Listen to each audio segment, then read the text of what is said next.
सूर्य उदय हुआ कि फिर अंधकार की खोज भी नहीं, घर की आंतरिक कोठरी में भी प्रकाश झलकने लगता है। ऐसे ही चाहे जितना साधन कर लो, वही हाइलोजन, मोमबत्ती, ये सब प्रकाश अंधकार नहीं जाने वाला। एकमात्र सूर्य ही है जो अंधकार का नाश कर देता है। एकमात्र भगवान का आश्रय और उनका निरंतर सुमिरन ही तुम्हारे अज्ञान अंधकार को नष्ट करेगा। अन्य तपस्या आदि बड़े बड़े साधन वही है अंधकार नष्ट करने की यंत्र, लेकिन सूर्य नहीं है। सूर्य कौन है? आदित्य वर्णम, भगवान। भगवान का आश्रय, भगवत भजन, ये सूर्य की तरह प्रकाश। हृदय में कहीं भी अंधकार नहीं। अज्ञान तिमिरांधस्य ज्ञानांजन शलाकया चक्षुरुन्मीलितम मेन तस्मै श्री गुरुवे नमः। वो हमारे नेत्रों में ज्ञान का प्रकाश कर देते हैं, अज्ञान अंधकार का नाश हो जाता है। इसलिए भगवान को कहा कि मन बुद्धि आदि को भी जहां से प्रकाश प्राप्त होता है, अज्ञान का सर्वथा जहां से नाश हो जाता है, वो हमारे प्रभु श्री हरि है। आदित्य वर्णम अनुस्मरेत अचिंत्य रूपम।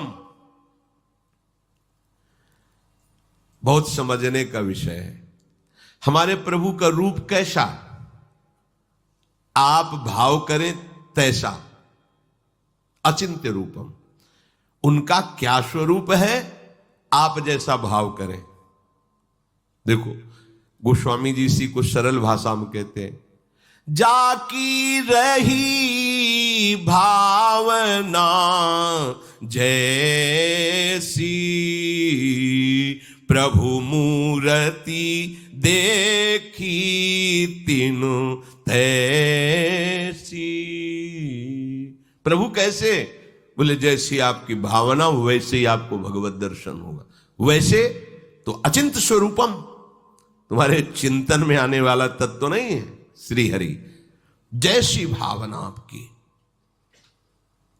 आप जैसी भावना से सत्य का आरोप कर लेंगे वैसे ही अनुभव आने लगेगा। ये भगवान का खेल है। जैसी भावना करेंगे आप, पत्नी भावना से तो भगवान मेरा पत्नी बना हुआ है पक्का 100%, 99 नहीं। आप पुत्र भाव, वही पुत्र बना हुआ है मेरा हरि ही, दूसरा नहीं, पक्का। जिस दिन तुम्हारे नेत्र खुलेंगे तो तुम देखोगे तो मैं भगवान में ही खेल रहा था, मैं भगवान में ही खेल रहा था, चूक गया, चूक गया। जा पर जाकर सत्य स्नेहु, सोति ही मिले ही न कछु संदेहु। यदि आपने सत्य स्नेह कर लिया शरीर से, संबंधियों से, वही परमात्मा आपको भाषित हो रहा है वैसे ही। यदि अचिंत्य स्वरूपम, जो मन बुद्धि के अगोचर तत्व श्री हरि का रूप जो गुरु ने प्रदान किया है, अब आप उसका आगे कह रहे हैं अनुस्मरे, तो वो तुम्हारे स्मरण में आ गया, बस जीत गए, सब जीत गए। वो ऐसा अणो अणियान महतो महियान, वो अनुशासितारम, वो कविम पुराणम, वो परमात्म तत्व तुम्हारे हृदय में आ जाएगा। हृदय में खास बात है अनुस्मरेत। अनुमान होता बार बार, स्मरण के बाद स्मरण। स्मरण मतलब तार नहीं टूटना चाहिए, तैल धारावत। वो सर्वज्ञ, वो अनादि सबके शासक, परमाणुओं से भी अत्यंत सूक्ष्म, सबका धारण पोषण करने वाला धाता, अज्ञान से अत्यंत परे, सबको प्रकाशित करने वाला, चाहे उसे सगुण बोलो, निर्गुण बोलो, साकार बोलो, निराकार बोलो, वो सब का सब तुम्हारे हृदय में अपना वैभव प्रकाशित कर देगा। बस तुम्हें जरूरत है अनुस्मरेत। अनुस्मरेत स्मरण, परिस्मरण, परिस्मरण, तो बार बार स्मरण। यस्य स्मरण मात्रेण जन्म संसार बंधनात् विमुच्यते। जिसके स्मरण परिस्मरण करने का प्रभाव क्या होता है? विमुच्यते। वो जन्म के कर्म बंधन से, मरण भाव से मुक्त होकर चिदानंद स्वरूप में स्थित हो जाता है। खास बात आई है स्मरेत, अनुस्मरेत, बार बार स्मरण, बार बार प्रभु की याद। ये प्रभु अपना परिचय इसलिए दे रहे कि तुम जान लो कि तुम्हारे प्रभु कैसे हैं। ऐसे महान प्रभु के तुम दास होकर किसी व्यक्ति का आश्रय, किसी वस्तु का आश्रय, कहां फंसे हो? कहां हो तुम? राग द्वेष निंदा कहां हो तुम? अभी तो तुम देह भाव में माया में विचर रहे हो। अभी साधक नहीं हो, अभी उपासक नहीं हो। साधक उपासक तो हर जगह अपनी प्रभु की महिमा को देखता है। अणो अणियान महतो मैया। पूज्य भाई जी से हनुमान प्रसाद पोद्दार जी ने अपनी वाणी में लिखा कि जहां से सुई के पीछे वाले छेद में धागा जाना मुश्किल होता है, हमारा श्री कृष्ण वहां से अनंत ब्रह्मांड पार कर देगा। अनंत ब्रह्मांड इतना सामर्थ्यशाली। कर तुम अकर तुम अन्यथा कर तुम। अब किसका हम आश्रय लें? हे सब मृत्यु के काल के कलेवा शरीरों को अहम मानने वाले, इनका हम आश्रय लें? ऐसे प्रियतम, ऐसे स्वामी का दास होकर किनका आश्रय ले? है ही नहीं कोई तो किनका? दूसरो न कोई, मेरे तो गिरधर गोपाल, दूसरो न कोई। अनुस्मरित कहने का भाव है कि आप जब निरंतर चिंतन करेंगे तो आपको अलग से कुछ भी ज्ञान प्राप्त करने की जरूरत नहीं पड़ेगी। यही खास बात है। अगर हम निरंतर भगवत स्मरण कर रहे तो सच्ची मानिए, जो भगवान शंकराचार्य को ज्ञान है वही आपको हो जाएगा ज्ञान। जो भक्ति आचार्यों के हृदय में वो आपके हृदय में आ जाएगी, क्योंकि भगवान का नाम ही आचार्य है, गुरु है, ग्रंथ है, पंथ है। सच्ची बात कह रहे हैं, यहां टिकना बड़ा कठिन होता है। अगर नाम चल रहा है तो कोई ऐसा ज्ञान नहीं है जो आपके हृदय में प्रकाशित न हो जाए, पर इस पर विश्वास नहीं होता। व्याकरण पढ़ करके बहुत अच्छे संस्कृत के लक्ष्यदार भाषण दिए जा सकते हैं, लेकिन सत्य सच्चिदानंद से चित्त जोड़ने पर बात बनेगी। और आगे जब बढ़ेंगे तो अंतःकरण धर्म से त्याग वृत्ति होकर जब स्वरूप की तरफ, कोई पढ़ाई लिखाई की वहां गुंजाइश ही नहीं है। प्राय भटकना मिटता नहीं है। बड़ा अच्छा लगता है जब अपने आगे लिखे व्याकरणाचार्य या शास्त्री या मध्यमा जब आगे लिखे तो बहुत अच्छा लगता है। और जब आगे लिखने के लिए कुछ है ही नहीं है तो फिर एक ही अच्छा लगता है, प्रियालाल के सिवा कोई नहीं।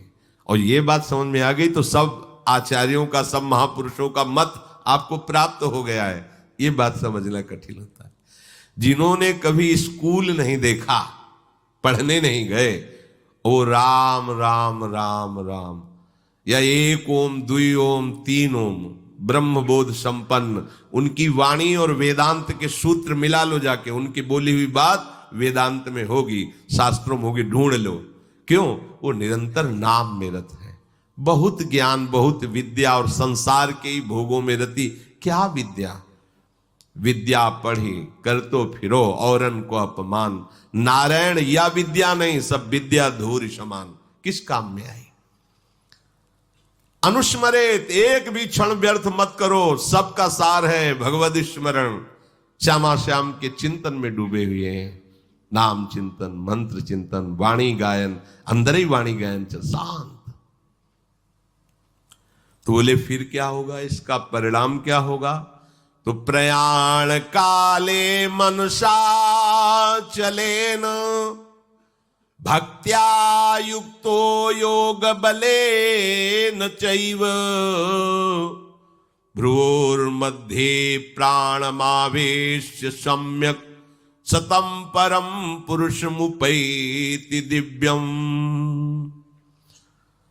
फिर आपको कह रहे हैं जैसे योग मार्ग में होता है, शब्द कमलों का वर्णन आता है, जो इनको भेद करके वो फिर ब्रह्म को प्राप्त होता है।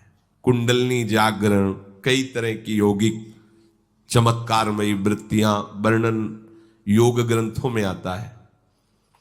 हम आपको अनुभव की बात कहते हैं, वो भी किए हैं, क्योंकि संन्यास मार्ग में चले तो नैष्ठिक ब्रह्मचर्य के समय था प्राणायाम, पद्मासन, संयम, नियम, जो जैसे गुरु कृपा से नाम में इतनी सामर्थ्य, बिना किसी प्राणायाम और पद्मासन लगाए अपने आप आपके जो चाहिए वो प्राप्त हो जाएगा। सप्त कमलों का भेदन, कुंडलिनी का जागरण, सुषुम्ना नाड़ी का खुल जाना, ब्रह्मरंध्र से चिंतन होने लगना। आप जब अच्छे से भजन करोगे तो आप देखोगे यहां हल्का सा दर्द शुरू हो जाता है। ये आज्ञा चक्र कुतकुताहट से मीठी मीठी दर्द।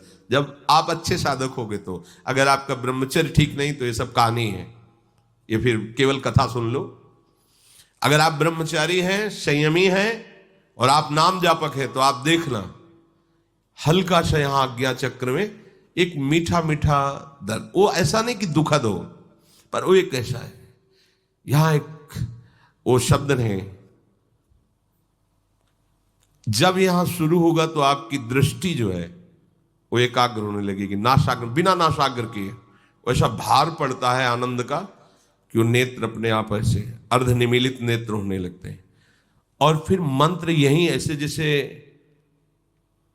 ऐसे प्रकाशित होता रहता है, बार बार बार बार।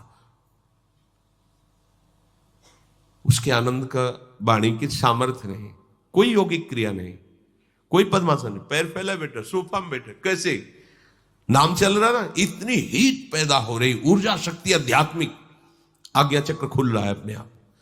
ये जो सप्त चक्रों का भेदन है, बिना किसी प्रयास, हम ये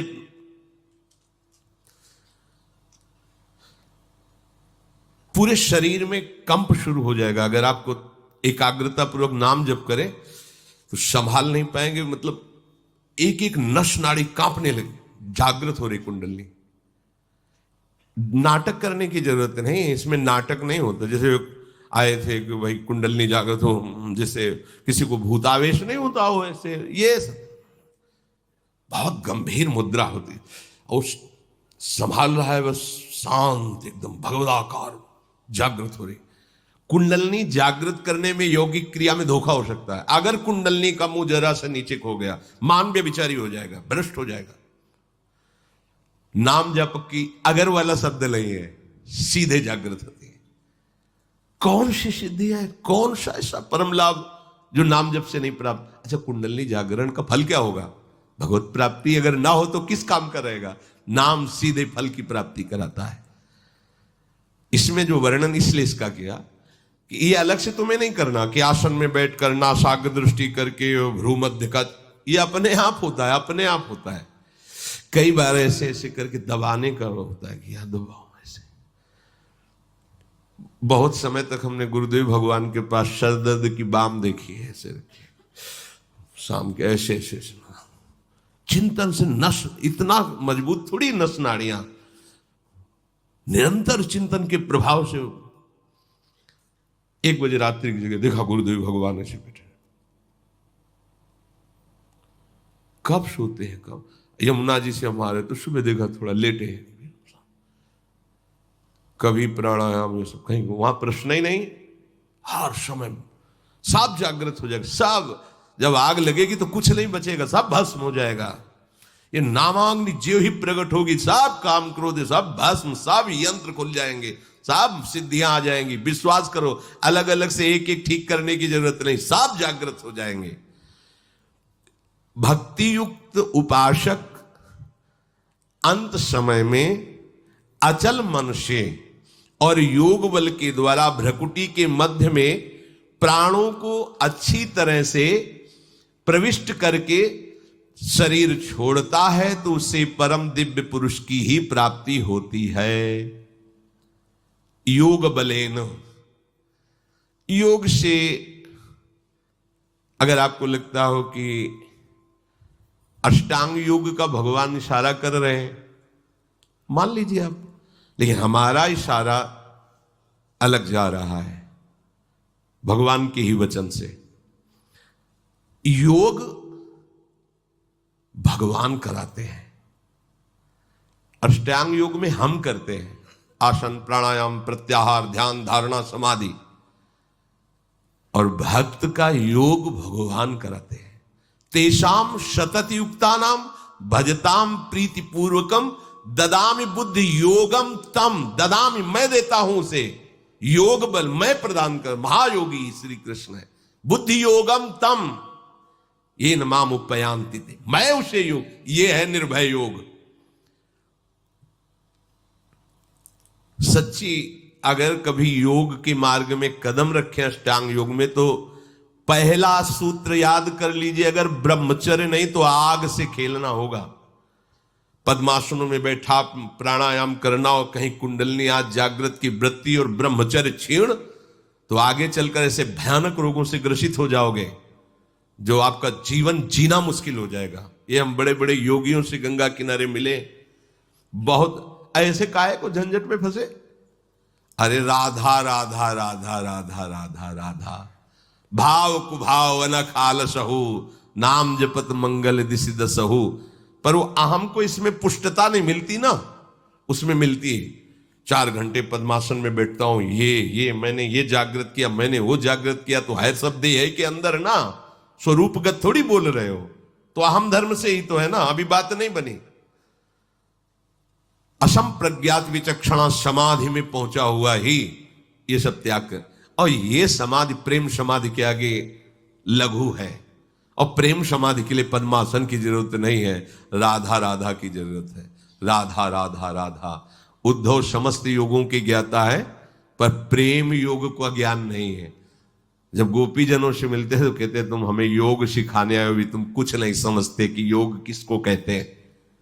जब गोपी गुरु बोली तो उद्धव शिष्य घुटने टेक दिए कि अभी तुम खुद नहीं समझे कि किसको योग कहते हैं, अभी योग क्या जानते हो, तुम श्री कृष्ण के समीप हो तो तुम अपने को योगी समझते हो। देख यार, रोम रोम में श्री कृष्ण समाया हुआ है, वो दशा देखी कि लोट पड़े चरणों में। प्रेम योगी से बड़ा कोई योग नहीं होता, और ये प्रेम किसी साधन से नहीं मिलता, ये केवल नाम। प्रेम मूल यह नाम है।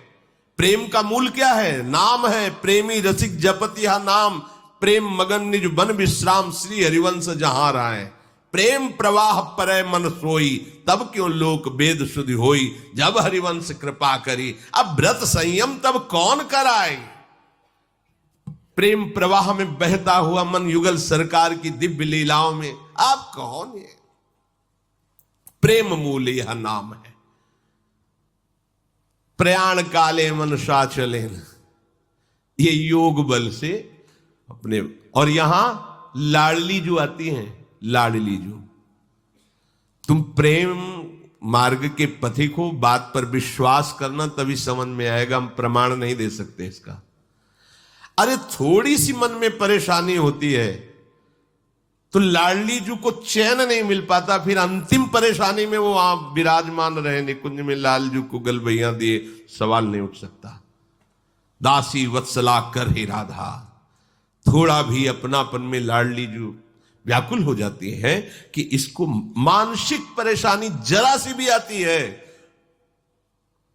कहीं भी हो, देखा है कहीं भी हो, कोई क्षण ऐसा नहीं कि उनका दास उदास हो जाए और वो चुप बैठे रहे। निर्मोही समझते हो क्या? उनको निष्ठुर समझते हो? करुणा समुद्र है, अति उदार करुणा वरुणालय युगल सरकार है। फिर तुम्हारी अंतिम समय की स्थिति होगी, तुम्हें योग बल का प्रयोग करना पड़ेगा।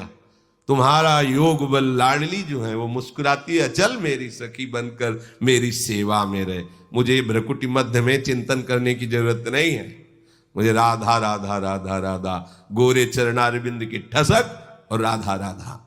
पर एक ये भी सिद्धांत है, भक्ति युक्त हृदय वाला। भक्ति जानते हो किसे कहते हैं? प्रियता। भक्ति का सहज शब्द है प्रियता, और प्रियता में ही सेवा की पुष्टता होती है, जिससे प्यार होता है, प्रिय लगता है, उसी की सेवा में सुख मिलता है। भक्ति का तात्पर्य है अपने प्यारे को सुख पहुंचाने के लिए चेष्टा करना, मन वचन कर्म से। जब हमारी प्रियता प्रभु में होगी, वो कैसे तुम्हें बताएं, मतलब यहां आकर प्रियता शब्द में शब्द नहीं मिलता। कितना प्यार प्रभु करते हैं ये तुम जान जाओगे ना तो निहाल हो जाओगे।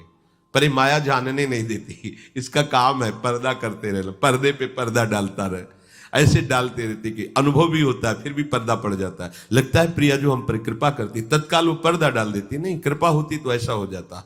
वो अपनी अनुकूलता को कृपा मानने लगता है, अपनी चाहत की पूर्ति को कृपा मानने लगता। यही माया का कार्य है। जब हम जिससे प्रियता करते हैं उसका प्रभाव हमारे हृदय में आता है। ध्यान रखना, भक्ति का अर्थ है प्रियता। प्रियता का स्वभाव है जिससे हम प्यार करते हैं उसको सुखी देखना, उसको सुख पहुंचाना। इसमें एक शक्ति प्रकट होती है, जो हमारा प्रियतम है उसके मन को आकर्षित कर लेना, यह आंतरिक वृत्ति है। भक्ति का नाम है प्रियता। प्रियता का अर्थ है अपने प्यारे को सुखी देखना, सुख पहुंचाना। और इस सुख पहुंचाने की वृत्ति का फल है कि जिसको सुख पहुंचा रहे हैं उसके मन को अधीन कर लेना, मन को आकर्षण कर लेना। अब मन को आकर्षित किया तो आपका मन, उनका मन, उनका मन, आपका मन, दो मन नहीं रह गए। अब मनसा चले न अचल हो गया मन, अचल हो गया मन। हमारा मन प्यारी जू का मन हमारा मन बन जाएगा। तभी तो मन मन की रुचि जाने नेह प्यारी जू के मन में क्या चल रहा है हम अपने मन से जान सकते हैं क्या? नहीं, हमारे मन में प्यारी जू के मन आकर के विराज। अब हमारा मन नहीं है, हमारा मन नहीं है, हमारा मन प्रिया प्रीतम है। वाणी जी, श्री हरिवंश सुप्राण सुमन हरिवंश गनिजय। हा हरि राधा बा वृंदावन सा सहचरी। वृंदावन में सहचरियों के मध्य में विराजमान श्यामा श्याम मन गनिजय। मन बन गए हमारा, प्राण बन गए हमारा, बुद्धि बन गए। कैसे? बोले भक्ति से। भक्ति अर्थात प्रियता, प्रियता अर्थात तत्सुख सेवा भाव। उसका परिणाम आराध्य देव के मन को अधीन कर लेना, आराध्य देव के मन को अधीन कर लेना। अब ये प्रियता कभी मिटती नहीं है, कभी भी नहीं मिटती। सोते जागते उठते बैठते हर परिस्थिति में ये प्रियता हृदय का विषय है, स्वयं का विषय है। अंत काल के समय जब उपासक को पता चल जाता है, जो उस कोटि का होता है, बहिर्मुख को नहीं, कि हमारा समय आ गया, शरीर छूटने, उस जैसे सूचना नहीं होती कि आप तैयार हो जाइए, अब आपका ट्रांसफर है, सरकारी आदेश, भले न बतावे, वो किसी से ना कहे, पर उसे पता चल जाता है। जो सच्चा उपासक, भगवत मार्ग का पथिक, पूज्यपाद सिउड़िया बाबा कृष्णाश्रम, सुबह उठे, बाहर ऐसे निकले, उन्होंने कहा भाई आज यहां शमशान होगा। मतलब क्या बोल रहे हैं बाबा? देखो वो गीध दिखाई दे रहा है, आज यहां शमशान होगा। तो सिद्ध महापुरुषों की वाणी सबकी समझ, पता नहीं बाबा किस भाव में बोल रहे हैं। आओ सब लोग बैठो, बैठा ला।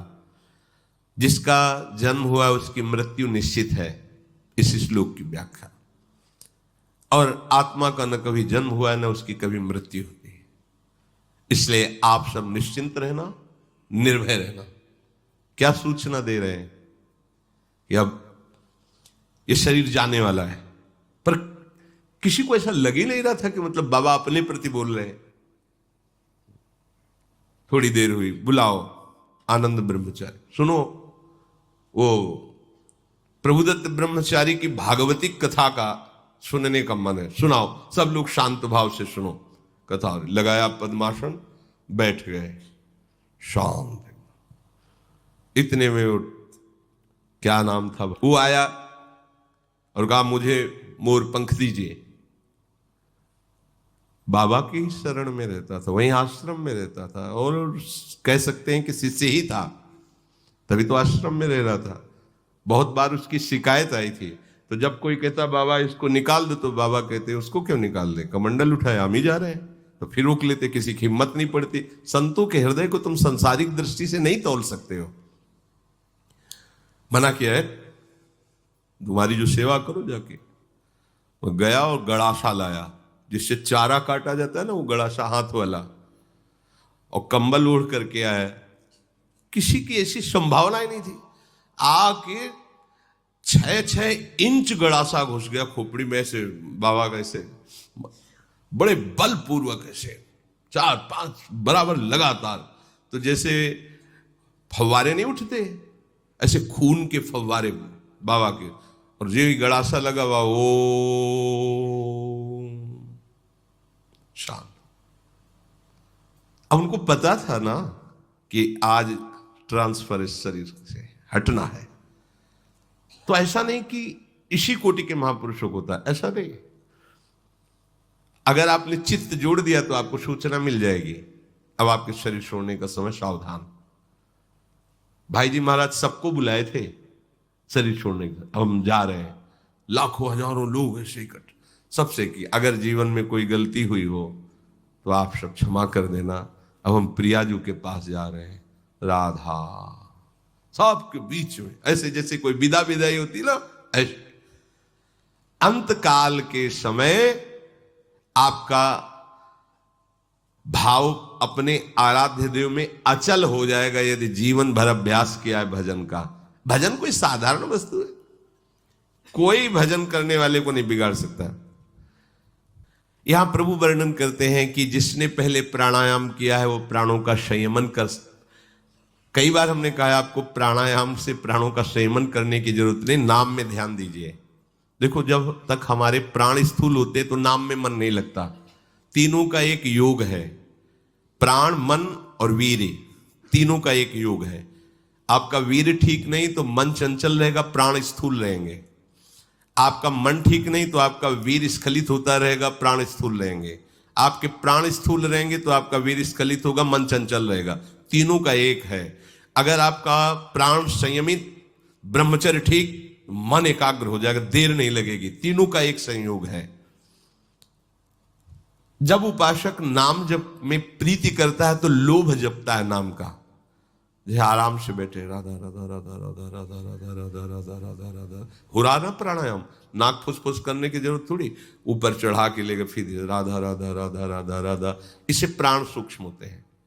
और जैसे ही आपकी प्राणवायु लंबी खिंचेगी तो मन को भागने का अवसर नहीं होता। देख लेना, ये सब अभ्यास की बातें हैं। मन नहीं भागेगा।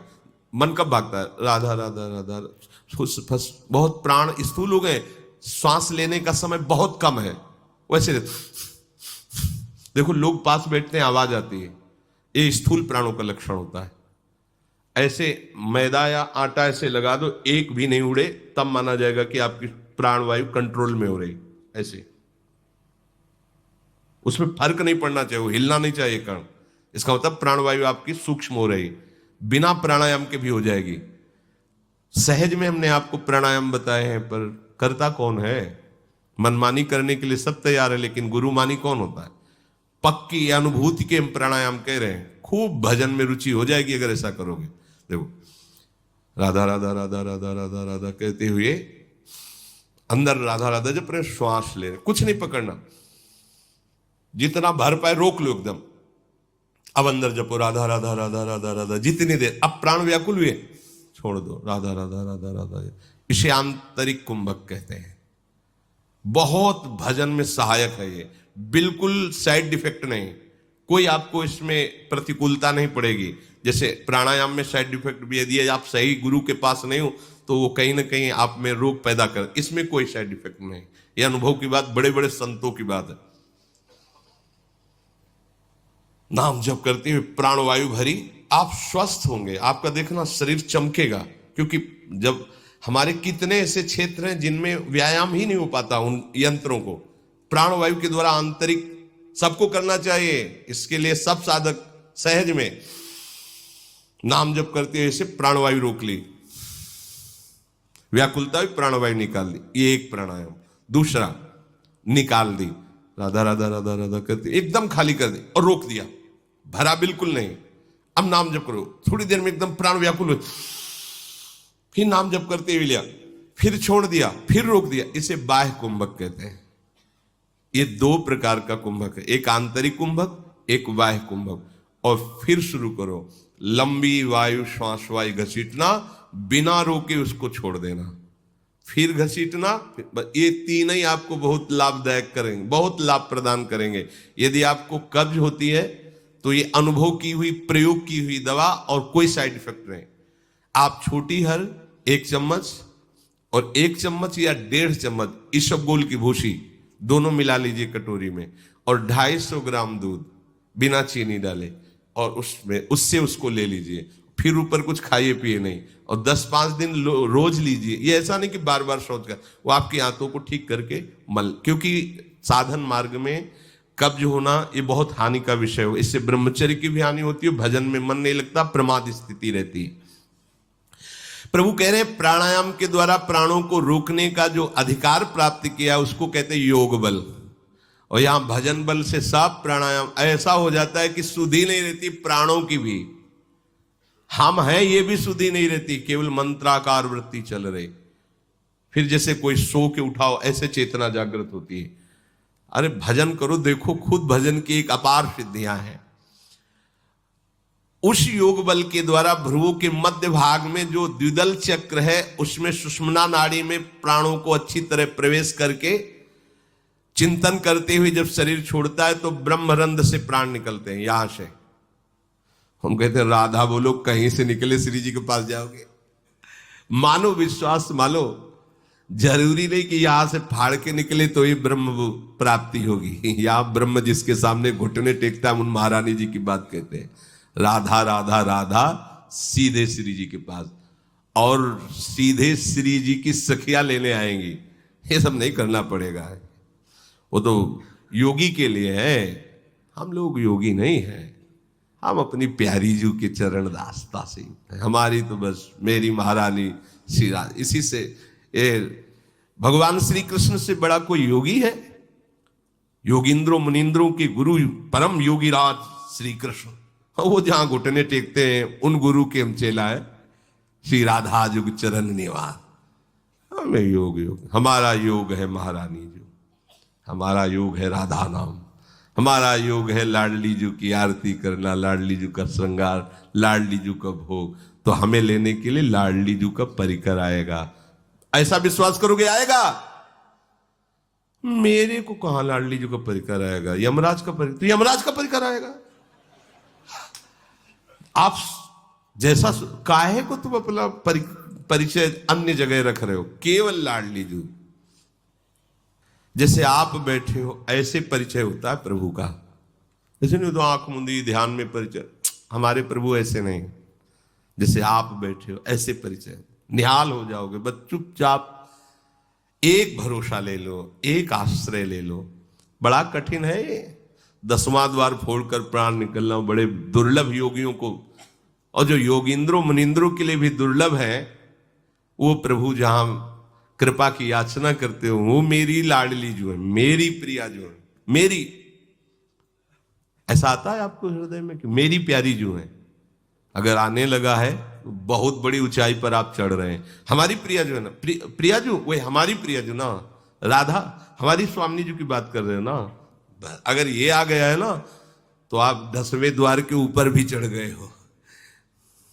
यहां इसका मतलब ले रह जाता भैया, इसका मतलब ले, वहां योगी को तो मतलब है कि सुषुम्ना से ब्रह्मरंध्र चीर के जाए, यहां स्थूल सूक्ष्म कारण का संबंध ही खत्म, नए चिदानंद रूप का सृजन, जो सहचरी बपू वहां फोड़ने फाड़ने की बातें नहीं रह जाती। जैसे सांप अपनी केचुल का त्याग कर देता है, ऐसे रसिक अपने तीनों शरीरों का त्याग कर देते हैं। जीते जी स्थूल और सूक्ष्म और कारण और भावदेव सहचरी बपू से जीते जी श्री जी के पास रहे, तो फिर फोड़ने फाड़ने की बात ही नहीं रहती। ये हम आपको बड़ी सूक्ष्म बात बता रहे हैं कि आप हमारी श्री जी के आश्रित हो, राधा नाम ले रहे हो, बिल्कुल चिंता न करना। जहां योगियों की पहुंच नहीं है ब्रह्मरंध्र फूटने के बाद, वहां आपकी पहुंच होगी। बस राधा पराविद्या, ये 2 अक्षर से अपना संबंध जोड़ लो। अगर आपका गुरु मंत्र का ध्यान नहीं बनता तो सामने राधा नाम का ध्यान करो और गुरु मंत्र का जप करो। यह हम अनुभव की बात तुम्हें कह रहे हैं। अगर आपका पूरे मंत्र के ध्यान में मन नहीं लगता तो राधा और अंदर से जपो गुरु मंत्र, ध्यान में रखो राधा नाम, बस बेड़ा पार। देख लो मन को भागने की जगह नहीं, क्योंकि उसे 2 जगह फंसा लिया। इसकी चाल है, ये दुमुहा सांप की तरह सरकता रहता, कभी इधर कभी इधर, तो इसको हम 2 जगह फंसा देते हैं, एक तो ध्यान में और एक सुमिरन में। ध्यान में राधा नाम और सुमिरन में गुरु मंत्र है। अगर ध्यान राधा नाम का चल रहा और सुमिरन में चूक पड़ेगी तो मंत्र लड़खड़ा जाएगा, और अगर हमारा कहीं मन भागेगा तो दोनों एक साथ चल ही नहीं सकता, ना ध्यान ना मंत्र, फंस जाएगा, बहुत जल्दी मन फंस जाएगा। करो आप ऐसा, राधा नाम का ध्यान करते हुए गुरु मंत्र का जब, अगर पूरा मंत्र होता है तो बढ़िया है, नहीं होता तो ध्यान करते हुए। तम परमम पुरुषो मुपैति दिव्यम, वो परम पुरुष, दिव्य पुरुष की प्राप्ति हो जाती है उसको, जो भक्तिमय चित्त से निरंतर भजन करता रहता है और योग बल से अपने प्राणों को भूमध्य में लाकर ब्रह्मानंद से, वो ऐसे परम पुरुष दिव्य को प्राप्त होता है। और नाम जापक कोई सब स्वाभाविक प्राप्त हो जाता है, कोई नहीं, कुछ नहीं करना पड़ता, आप चिंता मत करो। पर नाम में ऐसी प्रीति होनी चाहिए कि नाम श्वास दो बिलक चलत है, इनको भेद नमो को भावे, श्वास ही नाम, नाम ही श्वासा, नाम श्वास को भेद। ये नाम योग है, बहुत बड़ा योग है। कभी किसी योगी के अधीन प्रभु को नहीं देखा गया, कहीं भी आप उठा के देख लो, ग्रंथ पंथ संत महामहिमा, पर प्रभु अधीन है ऐसा नहीं देखा। किसी योगी का पानी भरते हुए प्रभु नजर आए हो, कभी किसी योगी के चरण दबाते नजर आए हो। नाम जापक की सारी महिमा।